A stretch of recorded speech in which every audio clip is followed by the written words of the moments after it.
कभी सोचा है कि असल वजन क्या होता है? वो जो हम जिम में उठाते हैं या फिर वो जो हम अपने मन में लिए घूमते हैं?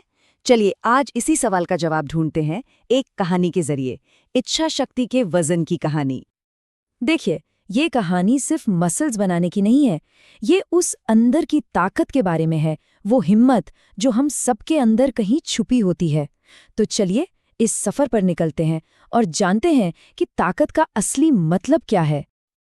तो कहानी शुरू होती है अर्जुन से, एक बिल्कुल आम नौजवान जो पहली बार जिम में कदम रख रहा है। जरा सोचिए वो माहौल, चारों तरफ लोहे की मशीनें, वजन उठाने की आवाजें, पसीने की गंध, और इन सब के बीच अर्जुन जो थोड़ा डरा हुआ है, थोड़ा घबराया हुआ। और अंदर से उसे कैसा लग रहा है? उसे लग रहा है कि वो कमजोर है, बाकियों से बहुत पीछे है। हर डंबल उसे किसी पहाड़ जैसा भारी लग रहा था और हर मशीन एक अनसुलझी पहेली जैसी। मतलब पहला ही दिन और हिम्मत जवाब देने लगी थी। और जब शुरुआत ही ऐसी हो तो फिर शक का बोझ हावी होने लगता है ना? एक ऐसा मोड़ आता है जब लगने लगता है कि हर कोशिश बेकार जा रही है, कि हर कदम आगे नहीं बल्कि हार की तरफ जा रहा है। जरा उस सीन की कल्पना कीजिए। अर्जुन की सांसें फूली हुई हैं, पूरा शरीर पसीने से भीगा हुआ है और वो हिम्मत हारकर एक बेंच पर धम से बैठ जाता है। उसके चेहरे पर सिर्फ थकान नहीं बल्कि एक गहरी निराशा है। ऐसा लगा जैसे बस अब और नहीं हो पाएगा। और बस उसी पल दिमाग में वो आवाजें आने लगती हैं, ये इतना मुश्किल क्यों है? क्या मैं कभी इन लोगों जैसा बन पाऊंगा? ये सिर्फ सवाल नहीं है, ये वो शक की दीवारें हैं जो इंसान को आगे बढ़ने से रोकती हैं, और ज्यादातर लोग यहीं से वापस मुड़ जाते हैं। लेकिन कहते हैं ना, जब रात सबसे घनी होती है तभी सुबह होने वाली होती है।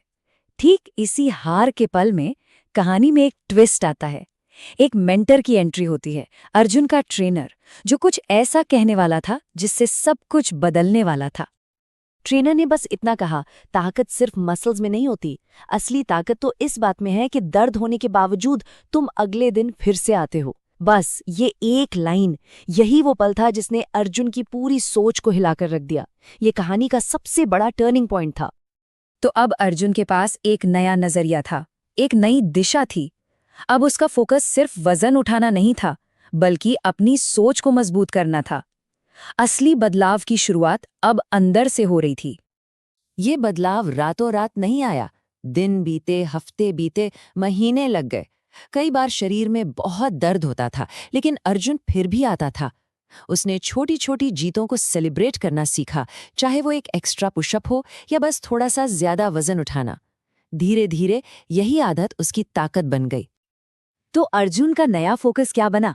पहला, सिर्फ डंबल नहीं, अपना इरादा भी उठाना। दूसरा, हर दिन जिम आना, इसे ही सबसे बड़ी जीत मानना। और तीसरा, किसी बड़े रिजल्ट का इंतजार किए बिना हर छोटी कोशिश का जश्न मनाना। बस यही 3 चीजें उसका मूल मंत्र बन गईं। और हाँ, समय के साथ उसका शरीर तो बदला ही, वो मजबूत हुआ, लेकिन असल कहानी शरीर की थी ही नहीं। असली बदलाव तो अंदर हो रहा था, उसकी सोच में।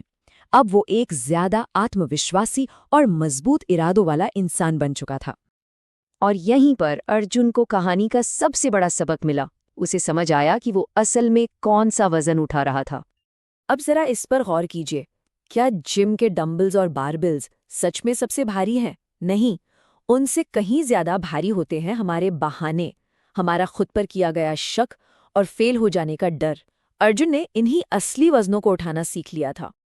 और आखिर में जब एक दिन अर्जुन ने आईने में खुद को देखा, तो उसे सिर्फ एक मजबूत शरीर नहीं दिखा, उसे वो इंसान दिखा जिसने हार मानने से साफ इनकार कर दिया था। एक ऐसा इंसान जिसकी इच्छा शक्ति, उसकी विल पावर अब उसकी सबसे बड़ी मसल बन चुकी थी। तो आखिर में अर्जुन ने क्या कमाया? सिर्फ मसल्स नहीं, उसने कमाया लचीलापन, अनुशासन, धैर्य और हिम्मत। उसने एक ऐसा कैरेक्टर बनाया, एक ऐसी सोच बनाई जो हारना जानती ही नहीं। और ये वो चीजें हैं जो सिर्फ जिम में नहीं बल्कि जिंदगी के हर मोड़ पर काम आती हैं। तो सवाल यही है जिसे आज सोचने की जरूरत है कि असल में वो कौन सा वजन है जिसे उठाना हमारी जिंदगी को पूरी तरह से बदल सकता है।